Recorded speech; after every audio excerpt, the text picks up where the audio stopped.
Is that okay now? Okay. So behavior is said that what is observable are the behaviors, not the traits. So let's study the situation specific behavior of the leader. Hmm? So let's see how how a leader gives a specific response to a specific situation. And as the situations vary, the responses vary accordingly. So there is an association between the situation and the response, the behavior and the situation. There is a association. And leaders often follow that association, right? So leaders commit a situation specific behavior.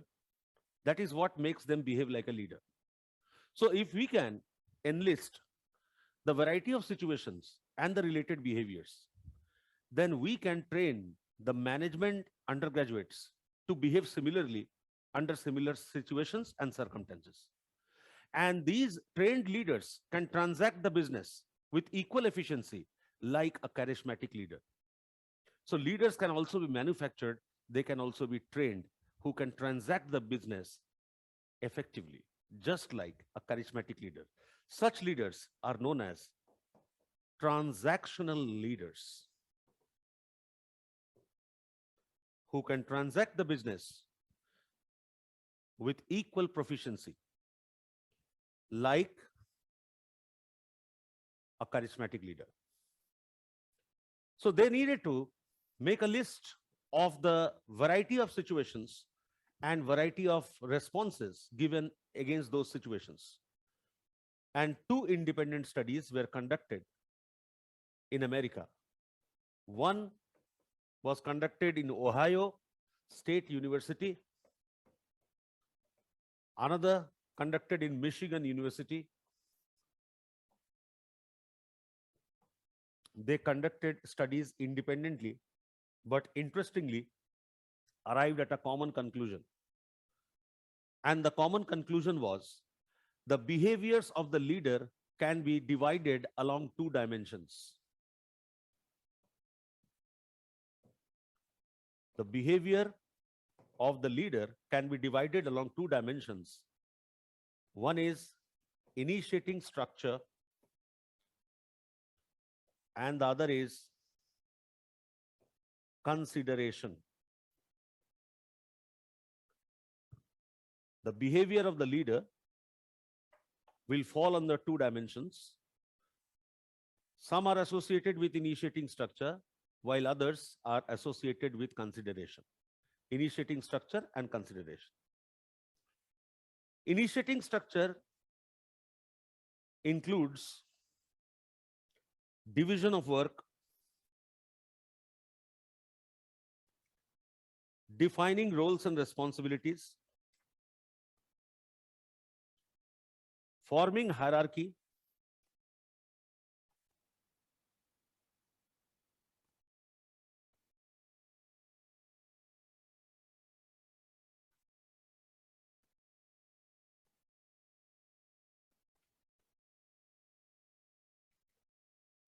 so defining roles and responsibility, forming hierarchy, division of work, setting deadlines and targets,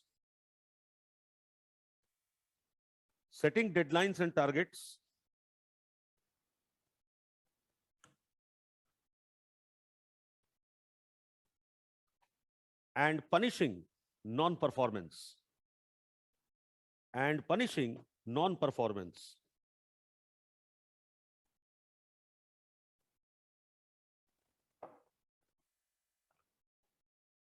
And punishing non-performance, these are initiating structure. Consideration, on the other hand, involves being concerned about employee welfare, being concerned about employees' welfare, helping them acquire advanced skills,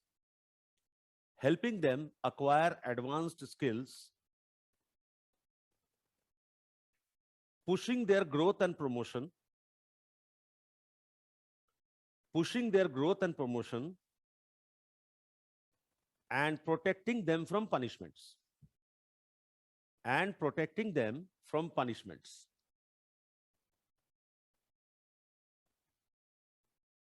Pushing their growth and promotion and protecting them from punishment. Is this clear? Now, it was found that leaders who are high in initiating structure but low in consideration were low in productivity. Leaders who were high in initiating structure and low in consideration were low in productivity. That means hard task masters were low in productivity.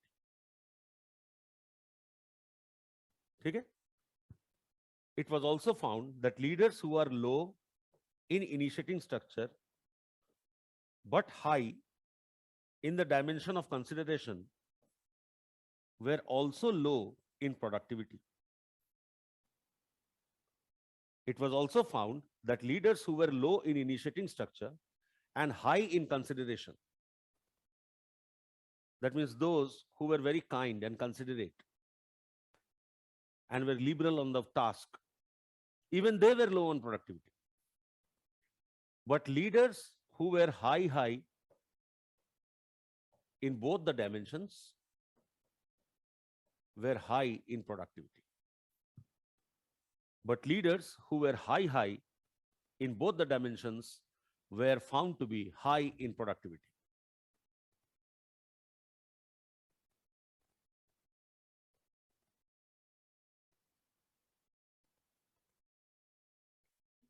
From the behavioral school, another study that came is known as managerial grid study.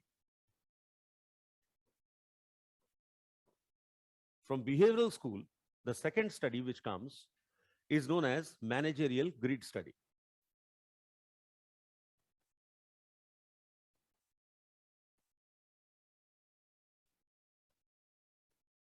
Managerial grid study investigated how these two dimensions, how the relative strength of these two dimensions. Managerial grid study investigated how the relative strength of these two dimensions determined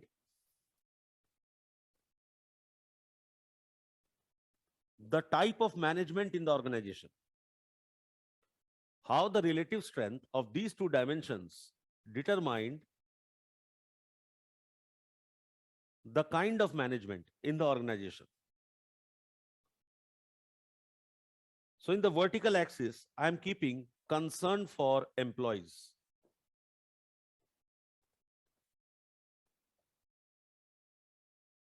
In horizontal axis, I keep concern for task.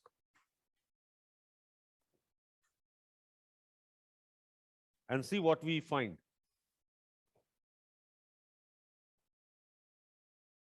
Leaders who have little concern for employees and little concern for task. Leaders who have little concern for employee को क्या होता है उससे भी ज्यादा मतलब नहीं है, task होता है नहीं होता उससे भी ज्यादा मतलब नहीं है. They create impoverished management. कुपोषित प्रबंधन. Impoverished management.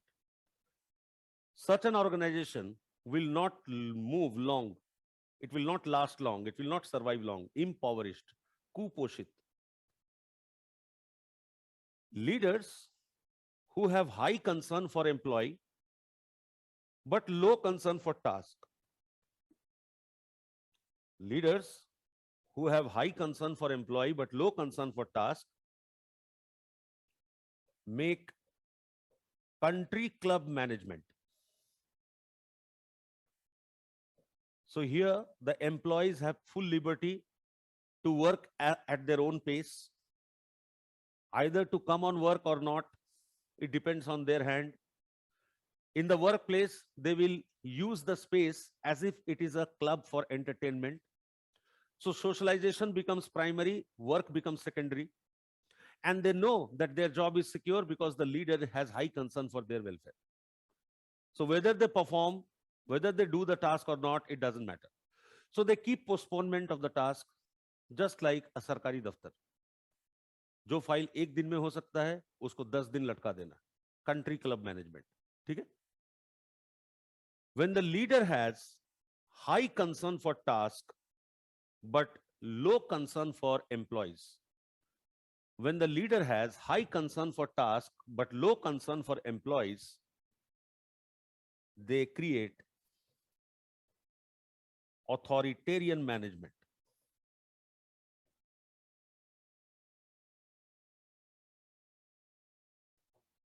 Authoritarian management is very harsh. It is completely task oriented. So there is continuous hire fire system without any concern for future of the employee.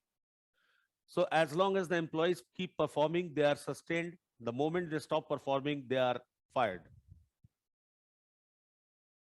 But leaders who show high concern in both the dimensions, they create what is known as team management.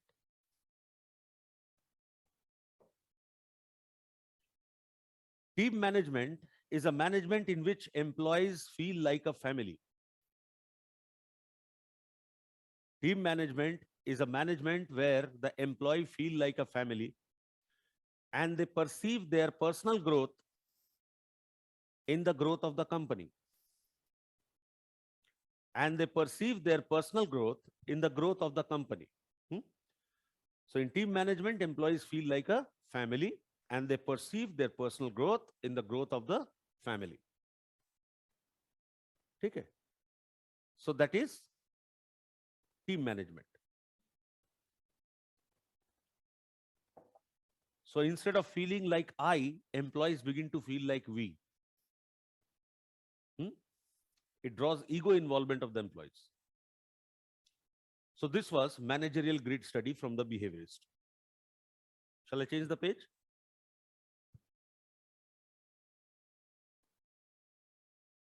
Huh, you asked me, kya? You want me to repeat? In the below, okay. Just a moment.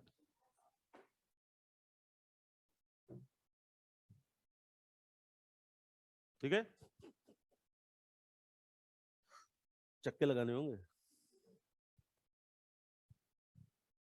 हो गया? बस इतने के लिए इतना मेहनत करा दिया.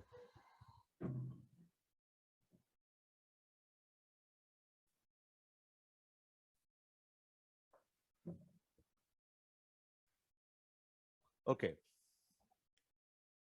Now, while these studies were taking place in America, came the Scandinavian studies.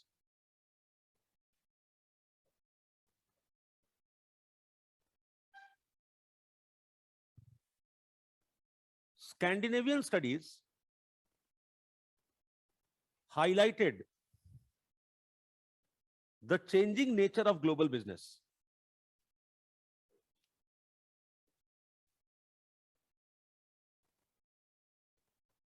Scandinavian studies highlighted the changing nature of global business as a consequence of globalization.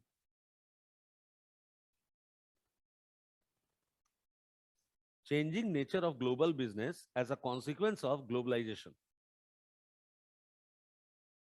So companies were no longer limited to the domestic territory.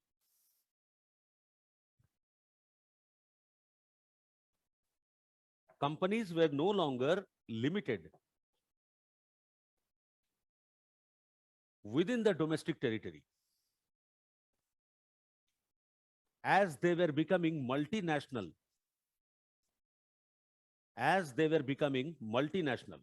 so companies were no longer limited to the domestic territory, they were becoming multinationals.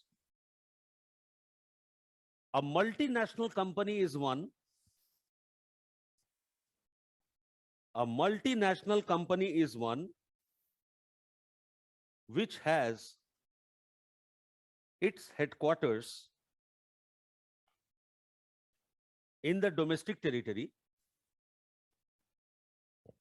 A multinational company is one which has its headquarters in the domestic territory, but business operations in several other nations.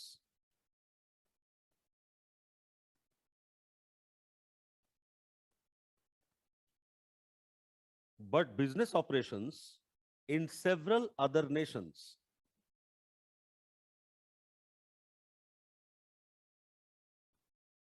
Therefore,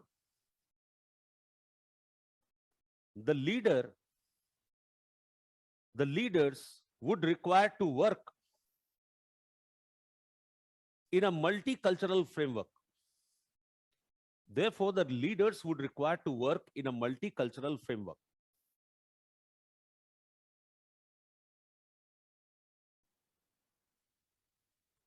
So different nations have different cultures. That means the leader has to work with different types of followers. Every culture will have a different type of follower, and the followers' aspirations will vary according to culture. Like in Indian culture, power, status, prestige is highly valued. Money comes next. We value prestige, status, respect above money. In Western culture, money is valued over the above three. So the aspirations of the workers will vary place to place. Therefore, a uniform style of leadership advocated by universalists. A uniform style of leadership advocated by universalists will not function with equal profit under varying cultures. Yeah, the universalist point of view. There are some theories of management which will apply universally, regardless of the culture. So they are denying it. Scandinavian studies is denying it. For example, Americans work till age of 50 and thereafter they wish to retire. So till age of 50, they want the leader to load them with as much work as possible so that they can make as much money as possible. So they don't want leave. They want extra working and extra money. But when it comes to India, Indian workers do not wish to retire. Even after 60, they want extension. And they do not want the leader to load them with work. They want to do everything easily. Okay? So leadership style that is successful in America will fail in India. Japan worker is a team worker. He will refuse individual promotion unless and until the whole team is promoted. American worker will celebrate it as a personal achievement. So single style of management or leadership will not satisfy all the followers. So Scandinavian studies highlighted that now it is time that leadership style should match the followers and the situation. ठीक है? तो हमारा नेता कैसा हो? बिल्कुल हमारे जैसा हो. ठीक है? So जैसा follower, वैसा leader. Enough of studying the leader. Now it is time to study the cultural variations. The institutional point of view. Every country is an institution in itself. Leadership style should match that institution, that situation.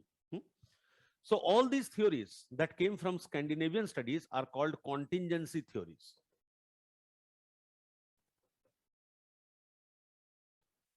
Contingency means situation. So situational theories.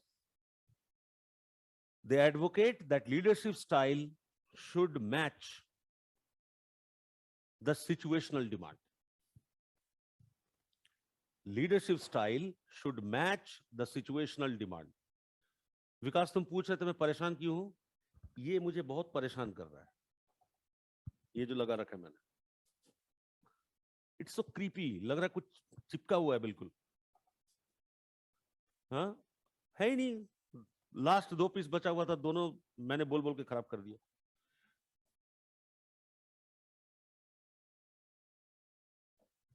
Some of my colleagues find this very fashionable, and I find it so irritating.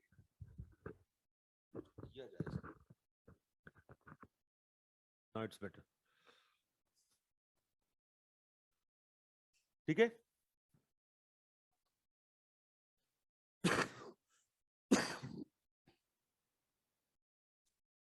Now, the contingency theory that followed are as follows. We begin with Fedler's model. Fedler's model. Fedler believed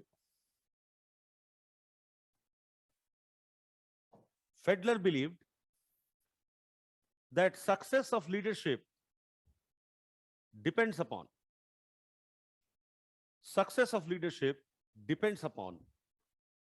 the degree of congruence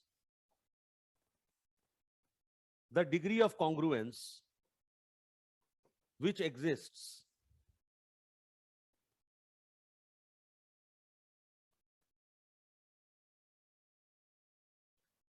between the situation and the leadership style. Fedler believed that success of leadership depends upon the degree of match, congruence that exists between leadership style and the situation. Greater the overlap, better the leadership.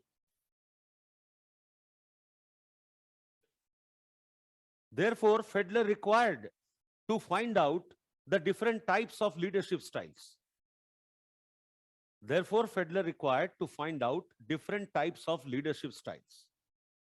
How many types of leadership could be there? He needed to find it out.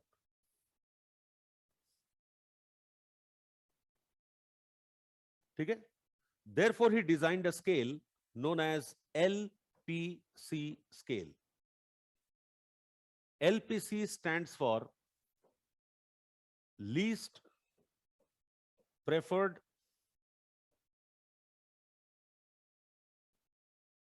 co-worker scale. Least preferred co-worker scale. LPC scale. Least preferred co-worker scale.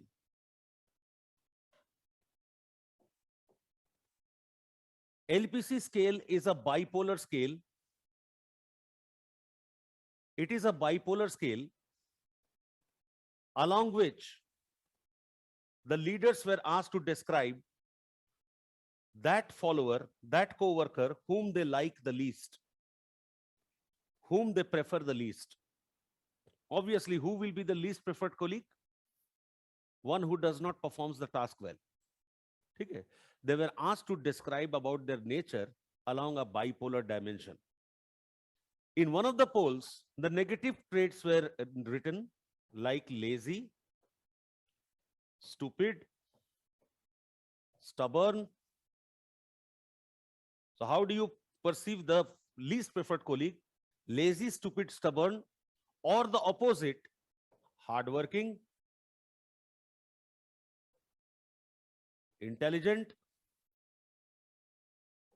cooperative, and so on. So leaders from different organizations were given this LPC scale and their responses were obtained. तो एक तरफ negative traits हैं, एक तरफ positive.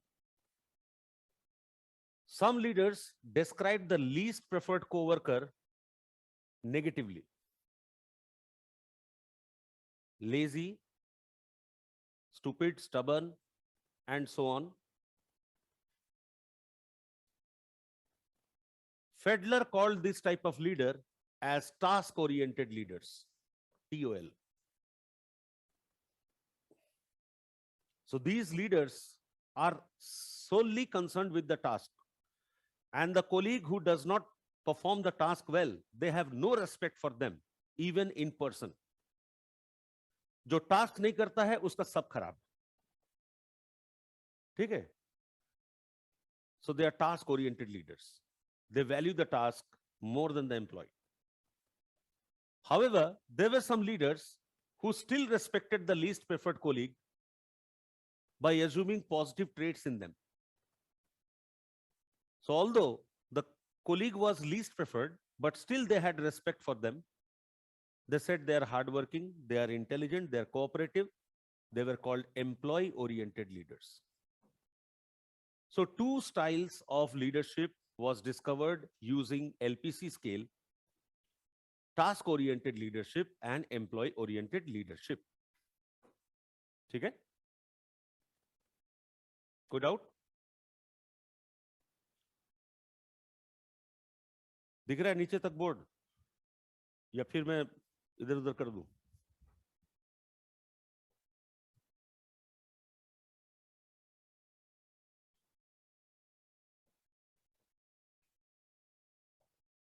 नहीं.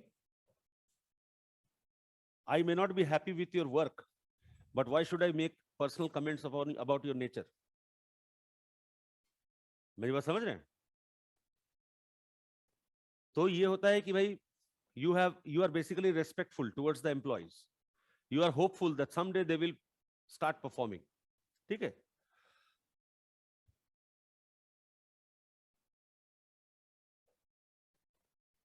Situation. Situation can range between highly favorable to moderately favorable to least favorable depending upon three factors. Situation may range from highly favorable to moderately favorable to least favorable depending upon three factors, namely respect,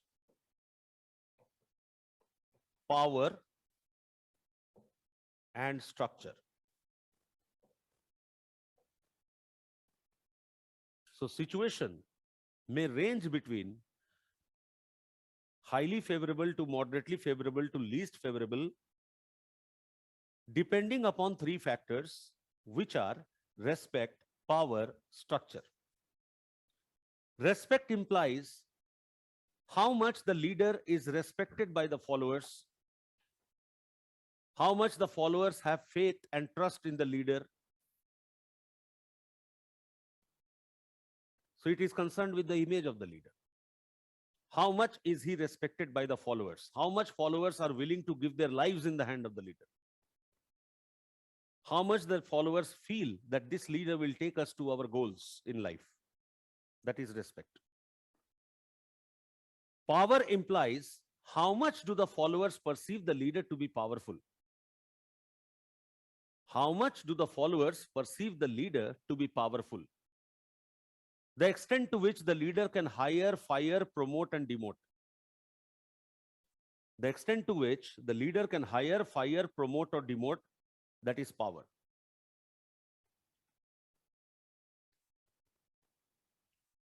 And structure implies how much the organization is driven by rules and hierarchy. How much the organization is driven by rules and hierarchy. Rules will be followed only when there is hierarchy. In absence of hierarchy, rules won't be followed. जैसे मान लो मैं boss हूं, तो मेरे पास कौन आ सकता है? जो मेरा इमीडिएट जूनियर है, जो मेरे ठीक बिलो है, वो मेरे तक पहुंच सकता है. लेकिन कोई एकदम बॉटम वाला स्टाफ अगर डायरेक्टली मेरे पास पहुंच रहा है, that means he is trespassing the rules, he is taking advantage of connectivity with me, and he will use this connection, he will use this relation with the boss in order to manipulate the other ranks in the organization. So when there is proper hierarchy, there is no trespassing, there is proper following of rules. Now your question, Vikas. Followers को leader कितना powerful लगता है? Leader के हाथ में क्या उसको higher करना, फायर करना है? उसका प्रमोशन, डिमोशन क्या लीडर कर सकता है? अगर कर सकता है तो उसको पावरफुल समझा जाएगा. अगर लीडर कमजोर है, यूनियन के धमकियों से डर रहा है, तो वो पावरफुल नहीं है. ठीक है? When all the three factors are highly favorable, situation is highly favorable, otherwise moderately, otherwise least. Now, depending upon this situation, depending upon this situation and leadership style, Fedler found what is the status of work productivity.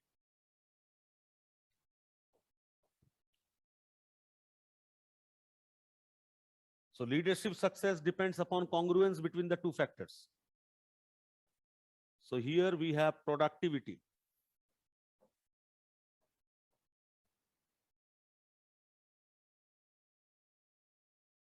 Here we have the situation, which can be highly favorable which can be moderately favorable, which can be least favorable.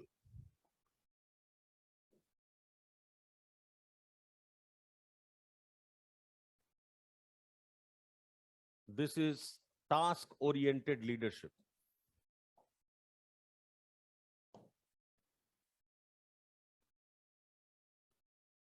This is employee-oriented leadership. So this was the finding arrived by Fedler. Can you see the bottom line? पक्का दिख रहा है? नहीं दिख रहा है?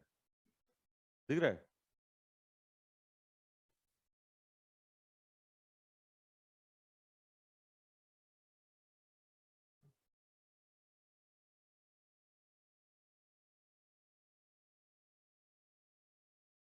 So as seen from the figure, we find that when the situation is highly favorable, that means leader is respected, followers have trust in the leader, followers also fear the leader because of his power.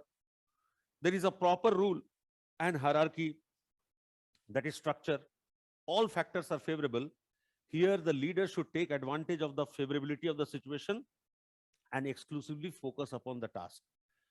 He should set the deadlines, he should give the targets, and be less assured that the targets will be achieved. So maximum productivity will occur with task-oriented leadership when the situation is highly favorable. Task-oriented leadership will bring the best results.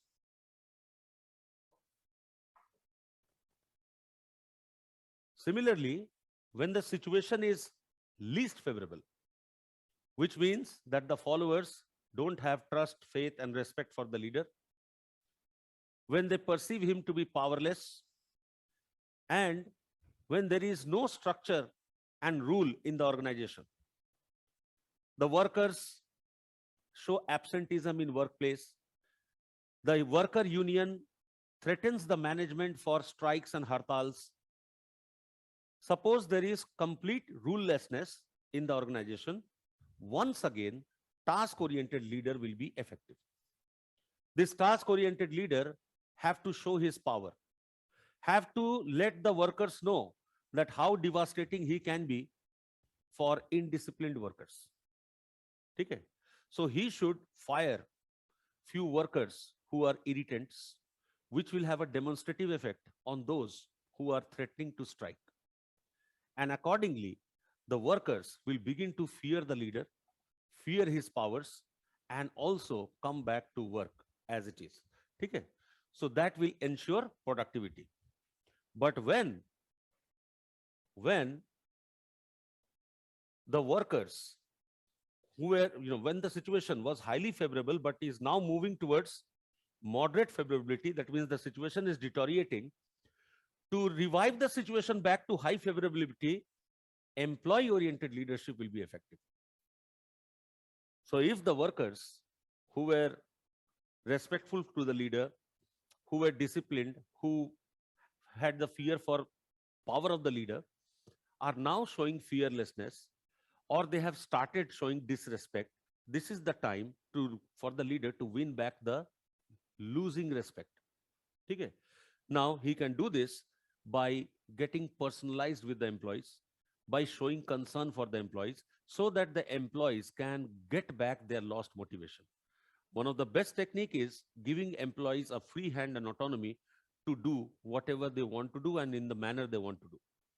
When this is done, when employees are shown concern and respect, the moderate favorable situation will move back towards highly favorable situation.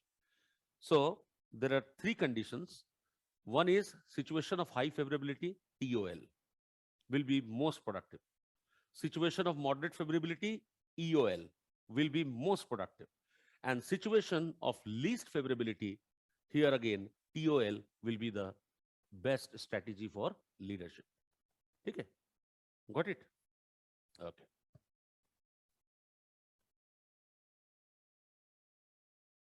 Now, the next model that came with regards to contingency theory is known as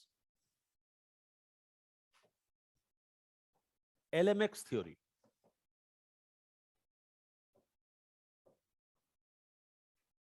that stands for leader member exchange theory. LMX theory, that stands for leader member exchange theory.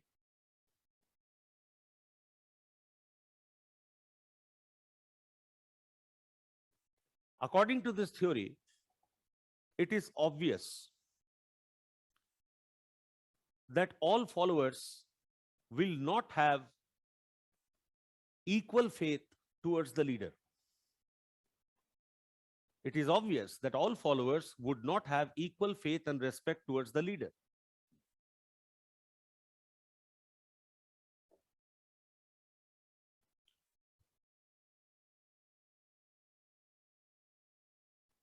So some followers will have blind faith on the leader, some will just not consider the leader to be trustworthy.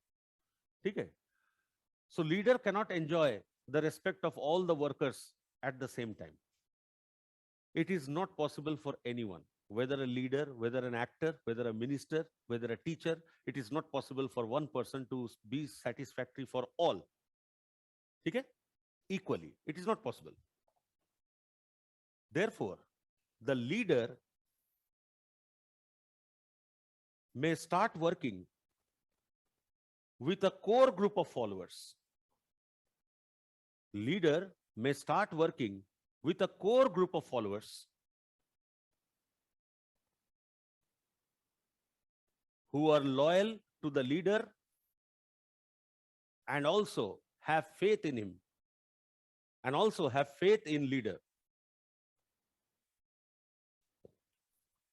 For example, our Prime Minister, former Prime Minister Indira Gandhi had a kitchen cabinet. Heard of this term, kitchen cabinet? There were core group of cabinet ministers who had access to Indira Gandhi's personal kitchen. Kitchen बोला जाता है मतलब एकदम personal उनके पास वो जा सकते थे. And whatever this kitchen cabinet decided, those decisions were shared with the cabinet ministers, and the cabinet ministers had to agree with them. Okay? So Indira Gandhi knew that she cannot bring every cabinet minister on the same page. So she selected a few cabinet ministers who just followed her, and then this core, this kitchen cabinet decided for the whole cabinet. Okay? So the leader can have a core group of followers with whom they can start working. As the core group begins to show performance, the other followers get inspired to enter into the core group. The other followers feel inspired to enter into the core group.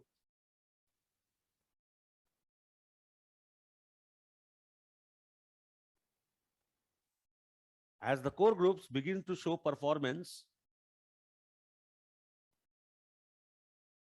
and they receive the attention of the leader, the other members outside the core group get inspired to enter the core group and to capture the attention of the leader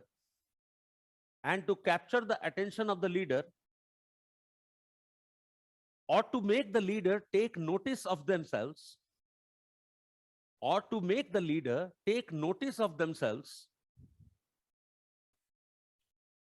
to capture the attention of the leader or to make the leader take notice of themselves, they start showing performance. My performance will bring me to the notice of the leader, following which I can also get an entry to the core group. And once I get an entry to the core group, I will receive all the benefits and attention and respect in the organization. So this core group, which stands with few number of followers, begin to expand towards periphery. This core group that begins with small number of followers begins to expand in size and periphery.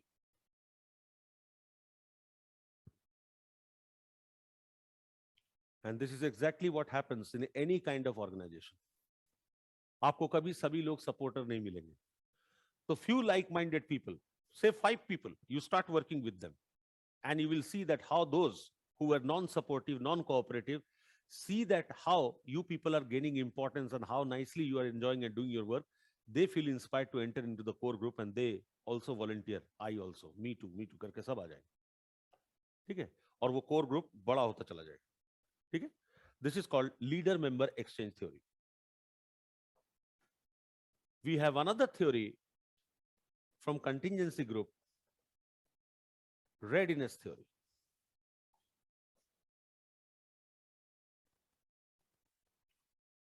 Readiness theory. There are 4 types of followers depending upon readiness for work.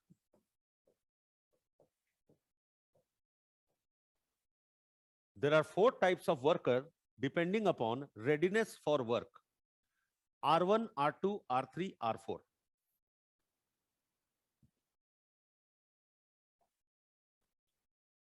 R1 workers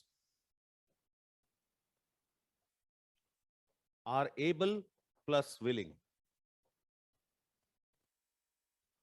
They have the necessary skill and they also have the motivation to work. Able plus willing. R2 are able but unwilling. R3 workers are unable but willing.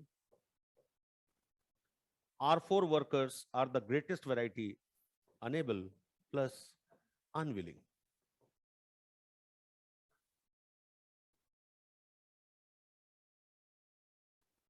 Okay? Now let us see R1 workers. They are the best workforce. They are skilled and they are also motivated to show their performance. Here the leader should not hold back the task to themselves. In this situation, the leader should not keep the task to himself. He should delegate the task to the workers because they are able and they're also willing, and the task will be done. They can be less assured that the task will be done. So delegating type of leader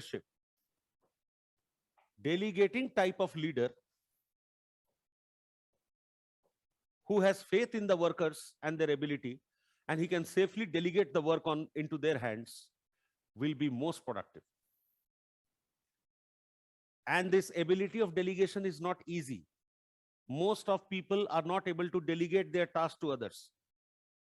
How many of you do not delegate your task to others? Something that is not quite important, others can also do, but you don't delegate. It is because either you don't have trust in others the way you have on yourself, or maybe because you have a strong need to be felt needed. So if you delegate the task to others, the other will take the credit. What will be left with me? So these are the 2 reasons which stops delegation. But delegation takes a lot of courage, lot of faith in others. So delegating type of leadership. R2, able plus unwilling. These workers are skilled, but yet they are not willing to work, probably because they are not motivated enough. So they have to be engaged in the decisions related to work. They have to be made participant in the decision related to work. Once they participate, they will gain back their willingness to work. Because the decision was taken with their consent, with their participation, with their advice and suggestion, they will win back the lost motivation. So here, participative type of leadership will be most successful. So they are not willing to work with the strategies designed by the leader. So let them work out their own strategy so that they gain back the willingness. So able plus unwilling, participative type style, unable plus willing. These workers do not have skills, but they have motivation to learn the task. They need a teacher, a mentor, not a leader. A teacher and a mentor who would hold their hands and teach them the skills of the trade. And such leaders who act like mentors and teachers become very popular. They are known as selling type of leaders. Selling type of leaders will be more like a mentor than a leader.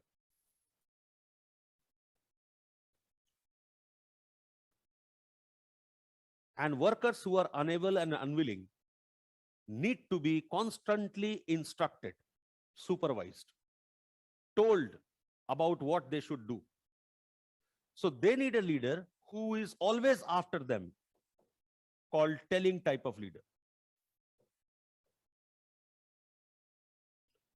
They would require a leader who is always after them. Karo, karo, karo. Okay? Telling type of leader. So these many theories of leadership will be enough. Okay? Although there are many more theories, but which is not required for the purpose of our exam. Would you let me? It's a landline number.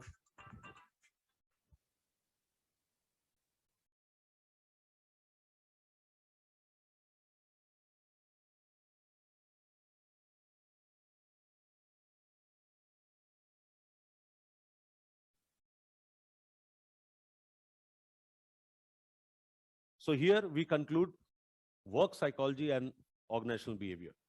And as I told you, we are starting with educational psychology. Application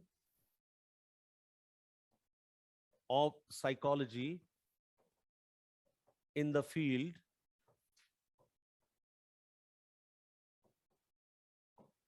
of education. So most of the concepts that we have already learned in paper 1, we will see how to apply them in improving the state of education. Okay. So the major topics and the structure of this topic involves definition of education,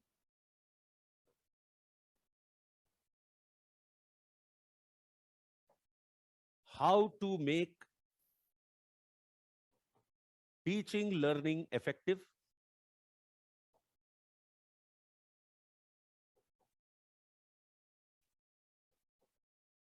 how to make teaching learning effective. From this, the question which may come is, what are the psychological variables that influence the teaching learning process? Okay? What are the psychological variables, mental variables that influence the teaching learning process, so that if you manipulate those variables, you can make teaching learning more effective. Almost 60% of the questions which have been asked from education psychology has been asked from this structure. So how would you increase motivation? How would you increase interest? How would you increase curiosity? Okay? How would you increase self-determination, etc., etc.? So what are the psychological measures that can be taken by the teacher in the classroom to manipulate the space of learning of the students? Okay? Then we have the topic of gifted children.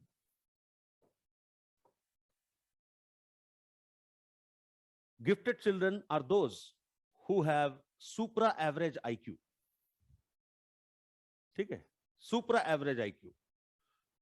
You know those child prodigy, वो जो मतलब बहुत कम उम्र में graduation कर जाते हैं, PhD कर जाते हैं, मतलब एकदम आश्चर्यजनक.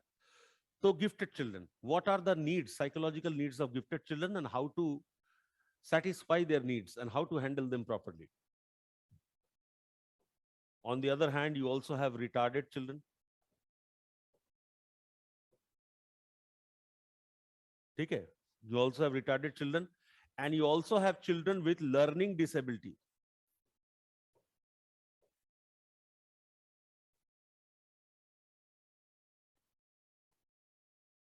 Learning disability is a disability specifically impairing learning process and nothing else. Okay? Because of some biological dysfunction, because of some brain dysfunction, if only learning is getting inhibited, not other fields of life, we call it learning disability. For example, dyslexia. Now, these three categories of children are called exceptional children. So you may expect one question from exceptional children. It can be from gifted, it can be from retarded, it can be from learning disability. Okay? So any child who shows deviancy from the average is called exceptional child. Now, in our syllabus, what other varieties of exceptional children are not included are physically disabled. That is not included. ठीक है, handicap को भी हम लोग exceptional बोलते हैं, लेकिन वो इंक्लूडेड नहीं है. ठीक है, सिर्फ ये 3 तरह के disability. Okay. Then we have learning styles.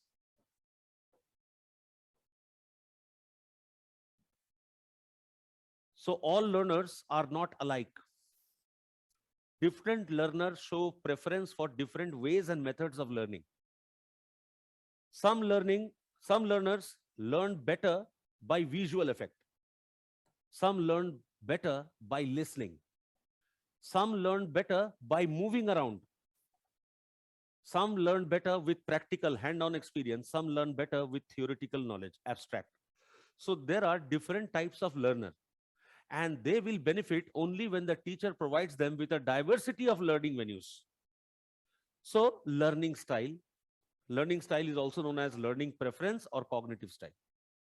Okay? So learning style is included in your syllabus. Then you have vocational guidance and counseling. Vocational guidance and counseling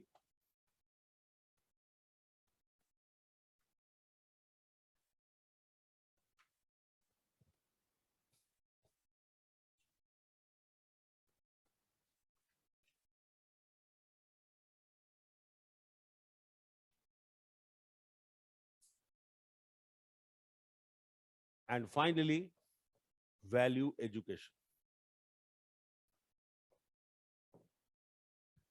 And finally, value education.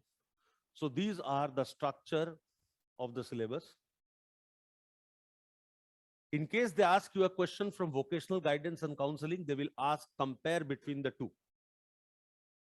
The most frequently asked question will be, what is the difference between vocational guidance and counseling? Okay.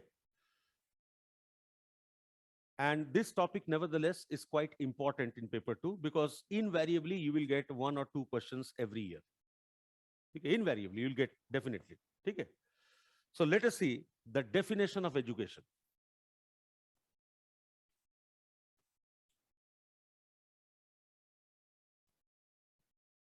Education is defined as any situation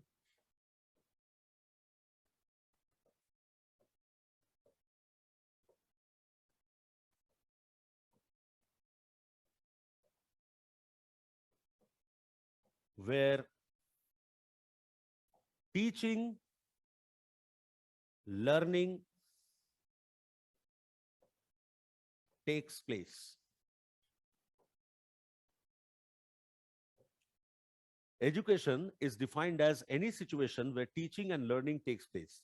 It essentially may not be the classroom. It can happen anywhere. You can learn not only from your teacher, you can learn from anybody, even your friend. So whenever a teaching learning is taking place, we say education has taken place. That is why often while talking about something that we do not know, we may tell our colleague that please educate me on that part. Even that is education.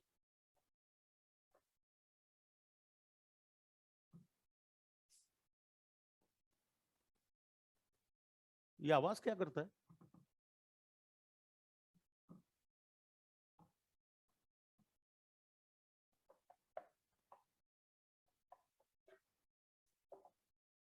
This glass.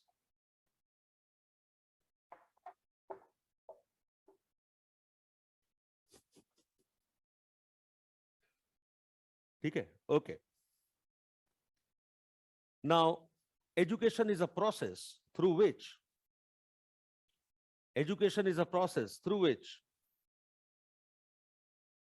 transfer of training takes place from the teacher to the taught. Education is a process through which transfer of training or learning takes place from the teacher to the taught.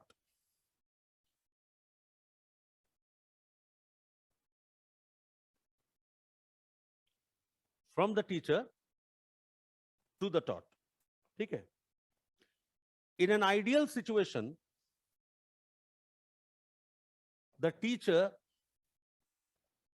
is the independent variable while the learner is the dependent variable.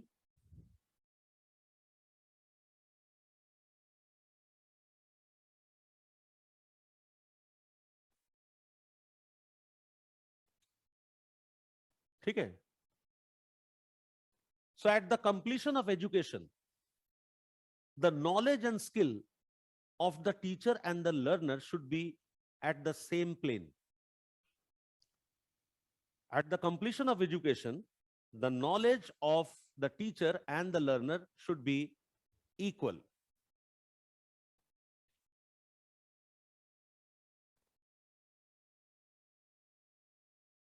Which means the transfer of training has been 100%. Which means transfer of training has been 100%, but it seldom happens. But it seldom happens. It seldom happens because of intervening variables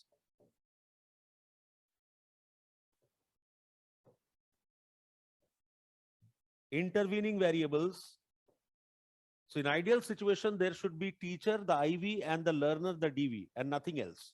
So that at the completion of education, there is 100% transfer of training, TOT. Okay? But this seldom happens. It does not happen because of the presence of intervening variable, which are psychological factors affecting the learner's learnability. However, it seldom happens because of the psychological factors, intervening psychological factors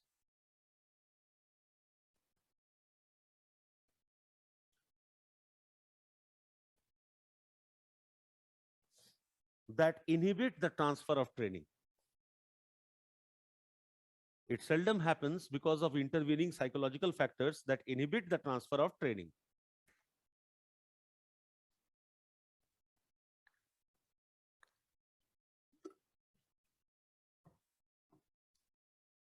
Okay. Now, education has several stages. The process of education has several stages. We'll discuss those stages and then we will see what are those intervening variables, so that if we can control this intervening variable, we can have maximum amount of TOT, maximum amount of transfer of training. Okay. Purpose of education is that after the completion of this course, there should not be any discrepancy between my level of knowledge in psychology and yours. If this is happening, then there is perfect transfer of training. If this is not happening, that means some intervening variable must have influenced your learnability. Okay. So, stages of education.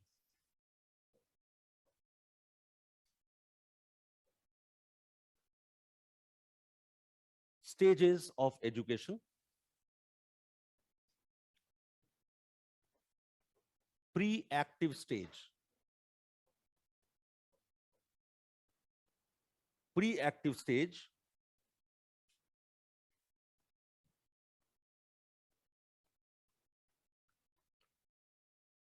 Pre-active stage involves planning the curriculum. Pre-active stage involves planning the curriculum. It is the planning stage.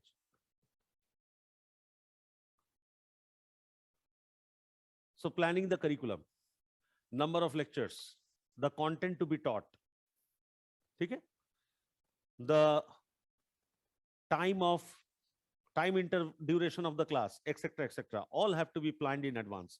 This is planning stage or pre-active stage. Second, interactive stage.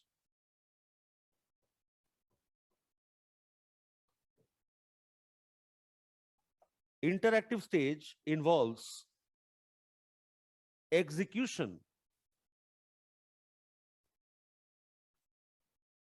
It involves execution and delivery by means of lectures and interactions. It involves executions and delivery by means of what? Lectures and interactions. Interactive stage involves recognizing the individual difference. Execution stage or interactive stage involves recognizing the individual difference.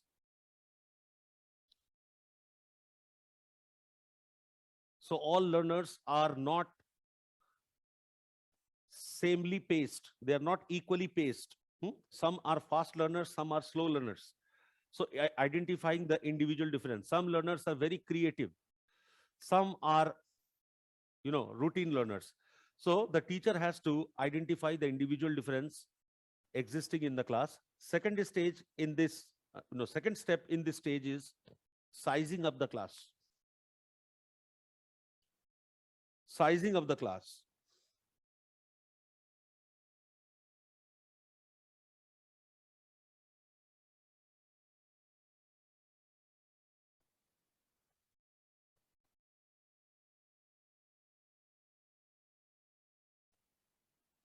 Sizing of the class implies making the fast learner go slow and the slow learner learn fast, so that all learners learn at an average pace. All learners learn with an average pace. अभी मैं आपको बताता हूं sizing of the class कैसे करते हैं. ठीक है, जैसे suppose I find there is a student in my class who is very reserved, who is very, I would say, less confident, and who is unsure about that if he can learn or not. अगर मैं देखता हूं कि कोई विद्यार्थी बहुत ही reserved है, चुप रहने वाला है, वो बोलता नहीं है, उसको डर लगता है कि मैं गलत ना बोल दूं, क्या मैं सच में समझ सकता हूं, इस तरह का अगर उसके अंदर सेल्फ डाउट है, then I specially ask questions from those students, and those questions are asked which are very easy, so that they can answer. And once they answer, I encourage them, I appreciate them. Now that makes them more open up. They open up for further, learning. And there are some students who act too smart. Say I'm teaching this topic, they are answering me or questioning me about some other topic which is yet to be dealt in the class. अगर ऐसा कोई super intelligent बच्चा आ जाए, तो मैं उसको ऐसे सवाल पूछता हूं जिसका जवाब उसे तो क्या, मुझे भी नहीं पता है. तो उसको समझ में आ जाता है कि बेटे मुंह बंद रख.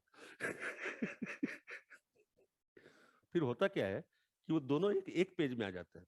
ठीक है, this is called sizing of the class. Then the sequencing of the class. The third step in this stage is sequencing of the class. High interactive stage की steps है. Sequencing of the class. The related topics are delivered together. The related topics are delivered together, and the topics proceed in the order of simple to difficult. And the topics proceed in the order of simple to difficult.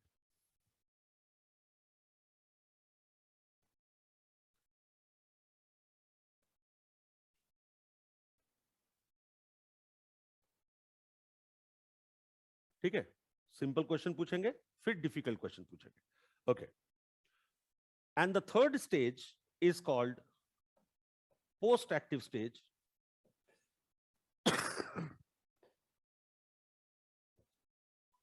Post-active stage involves obtaining feedback,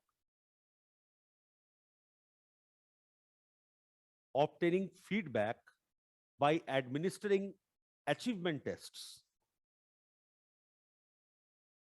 Obtaining feedback by administering achievement test.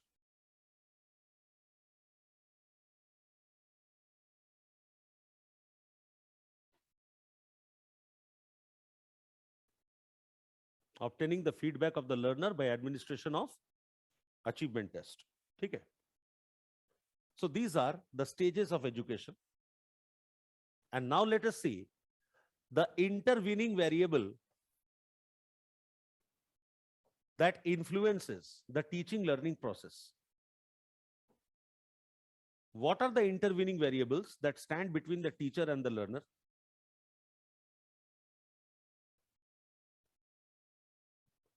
Let us begin with motivation. How much you learn and how fast you learn largely depends upon your motivation. है ना? Motivation नहीं होगा, learning बहुत slow हो जाएगी. For example, while watching a web series, if you find it very capturing, interesting, engaging, you do not stop watching it until you finish it. So it may span over one season, two season, each season with 10, 20 episodes, but you will continue watching it and you will not move over to any other. But if it is not engaging, then you will watch one episode or half episode a day, and then you will switch over to some other web series. So how well you learn, how fast you learn depends largely upon your motivation. Okay? So motivation has two aspects. Motivation has two aspects.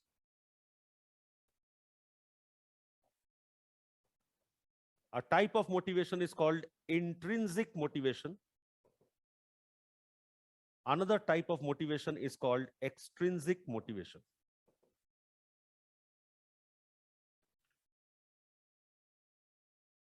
One type of motivation is called intrinsic motivation.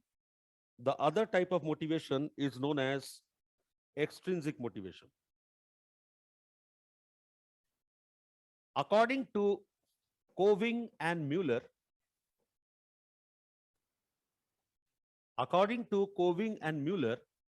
intrinsic motivation is a trait, while extrinsic motivation is a state. Intrinsic motivation is a trait, extrinsic motivation is a state.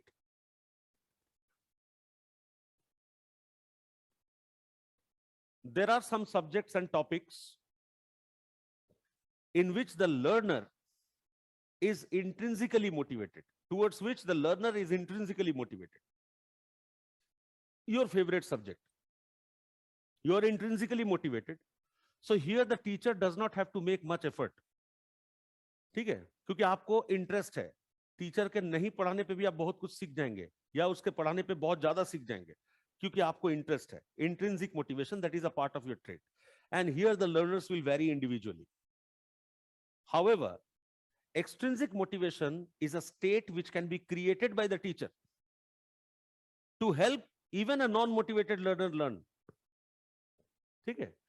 So in the subjects where the students do not have intrinsic motivation, the teacher can get them extrinsically motivated. So how to get the students extrinsically motivated? Let's see. It is through age-relevant examples. The teacher can create extrinsic motivation through age-related examples. Your age. You relate with your age. So teacher should not give his examples. Teacher should give the student examples which are related to their age, which will interest them. Second, creating competition amongst the learners. Creating competition amongst the learners.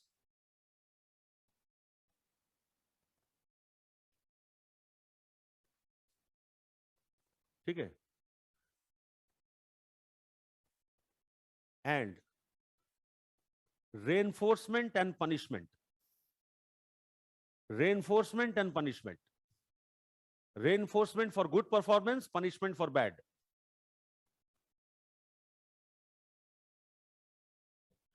So these are several ways by which extrinsic motivation, which is a state that can be created. Okay? According to Coving and Mueller. Now, What are the other dynamics of motivation in teaching learning process? We will apply Maslow's theory of motivation. Maslow's need hierarchy theory, as you know, talks about hierarchical arrangement of needs.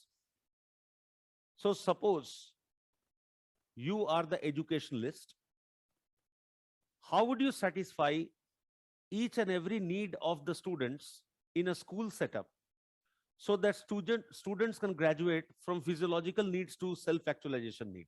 School ऐसा क्या कर सकता है कि learner physiological need से ऊपर उठते उठते सेल्फ एक्चुअलाइजेशन नीड तक पहुंच सके? I give you 2 minutes to think and then we will discuss. सोचो.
Okay.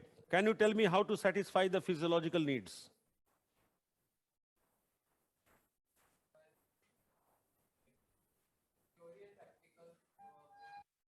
Huh? Physiological needs? No. Regular breaks. Hmm? Determining the interval or duration of the classes. ठीक है, determining the duration of the classes. For example, in schools and colleges, the duration is not more than 45 minutes because that is the attention span of the students. They need intermittent rest. There must be a break.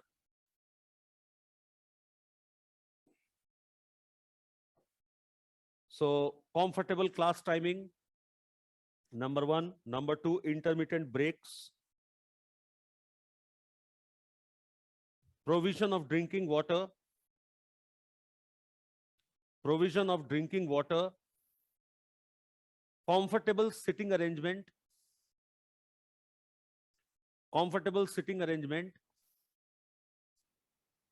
Although I am totally against this comfortable sitting arrangement, because I have never got comfortable sitting arrangement in my schooling or my college or even my, you know, MSc in applied psychology. Sitting arrangement कभी comfortable नहीं था, ना ही class timing comfortable था. You know, it is said that fire melts the butter but hardens the steel. That is why I chose my daughter to go to St. Xavier's and not DPS and all, where students are made to sit in air condition, making them, you know, making them useless basically. Okay. So by the time my daughter comes back home, her face is totally red. ठीक है, मुंह लाल, गर्मी में games period कल था, 1 घंटा field में इन लोगों को बास्केटबॉल में ड्रिबल करवा दिया, एकदम आंख मुंह लाल हो गया, बाप रे पानी लाओ ऐसा कर रही थी. हम बोले हाँ अब ठीक है. तो अच्छा, for students who are coming from, for learners who are coming from deprived homes, arrangement of midday meals.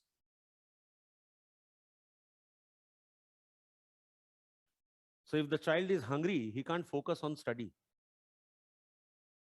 So in the government schools, there are provision of midday meals. And if you go to Japan, every school provides children with their own meals. अभी India में कितना चोचलेबाजी है देखो. Japan में क्या है कि आप घर से कुछ भी खा के आए हो, स्कूल आपको फीड करेगी. School will ensure that you get this much amount of protein, this much amount of fat, this much amount of carb every day. And they serve whale meat to the students. Whale meat खिलाते हैं student को. तो आप घर से कुछ भी खा के आए हो, लेकिन आपको खाना ही पड़ेगा to maintain the health and physical requirement of the students. So it's even South India. Several schools in South India are also doing this. Students' food. And our DPS में क्या करता है मैं आपको बताता हूँ. यहाँ क्या करते हैं, स्टूडेंट्स को लिख के देते हैं उनके डायरी में that what is the tiffin you are supposed to bring. अरे यार खिलाना है तुम खुद खिलाओ. अब पेरेंट कहां से जुगाड़ करेंगे, क्या क्या लिख के दे दिया है. एक तो अजीब अजीब नाम है, आपको ऐसी समझ में नहीं आएगा क्या बोल रहे हैं. ठीक है, तो these are the problems with Indian schools. खुद नहीं खिलाएंगे, वो आपको लिख के दे देंगे कि आपको क्या क्या खाना है. ठीक है. Second, security needs. The students who are new entrants may suffer from separation and stranger anxiety. Students who are new entrants may suffer from separation and stranger anxiety. Remember separation and stranger anxiety? Anxiety of remaining separated from parents and in the company of strangers. That anxiety. So this may affect this may affect school adjustment during the initial years. Therefore, schools may form welcome groups or welcome committees which help the newcomers get adjusted to the group,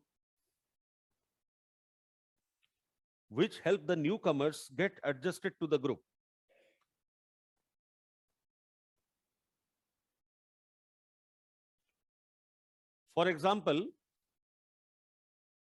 in my daughter's school from class 6 onwards, she has just now entered class 6. She has been given a duty. All her friends have been selected. Some selected students have been given some duty. For example, the junior section students, how are they supposed to carry themselves in the school? Are the nails properly dressed? Hmm? Are their hairs properly tied up? What are the difficulties they're facing? Is the child being isolated and cornered by a group in the class? So now my daughter has got these charges, that go to the kids and see how you can help them.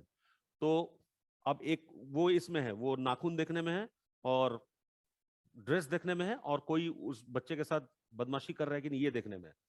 उसकी एक friend है, वो entertainment में है, वो performance करवाएगी नए बच्चों को कि you perform and you get you gel well with the group. तो किसी को गाना गवाना है, किसी को ड्रामा करवाना है. उसकी एक और सहेली है जो जिसका काम है कि जो बच्चे नए नए आए हैं उनको असेंबली लाइन में कैसे खड़ा करना है और फिर रिटर्न में कैसे उनको बसों में बैठाना है लाइन बना के. तो they are mid teachers, they are not complete teacher, they are quasi teachers, they are doing the role of the teachers. ठीक है. तो इस तरह के वेलकम कमिटीज में भी created to help socialization of the new entrant. ठीक है. Then comes socialization needs. हाँ हाँ, anti bullying, ragging, there are welcome committees which take care of that. ठीक है. Then coming to affiliation needs और socialization needs, the schools can fulfill these needs by house making,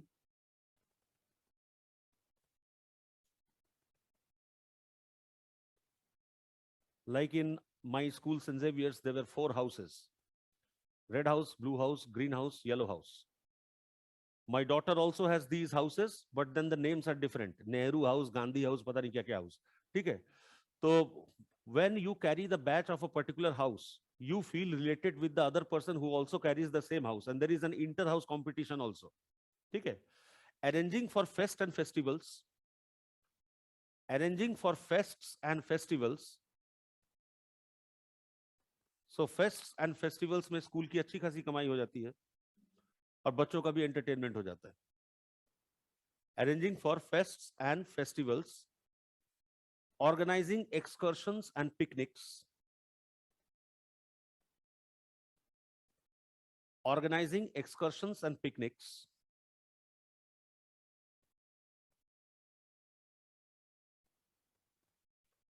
then comes self-esteem need. How to enhance self-esteem need? Publicly rewarding the achiever student. Publicly rewarding the achiever student can bring them recognition in different fields, not only study, but in different fields.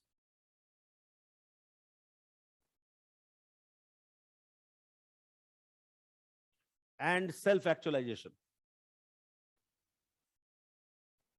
A learner may not have good potential in study, but may have excellent potential in arts or excellent potential in sports.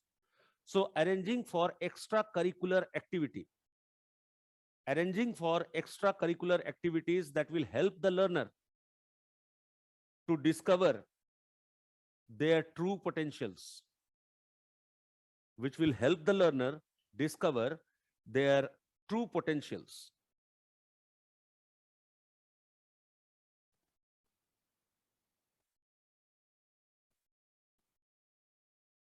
ठीक है. Hence Maslow's theory would suggest that the student should be moved. Therefore, Maslow's theory would suggest that students should be moved from lower order need to higher order need.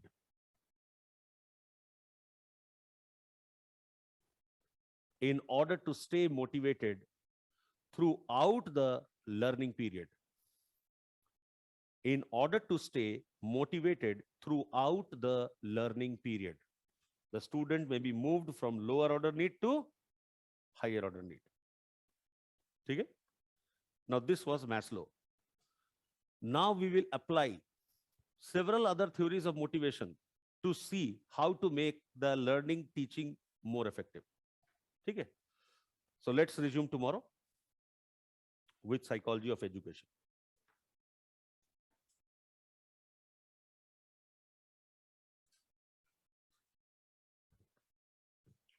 After psychology of education, I am going to take up intelligence and aptitude, thinking and problem solving, language and communication. ये 3 unit cover करेगा cognitive psychology. ठीक है.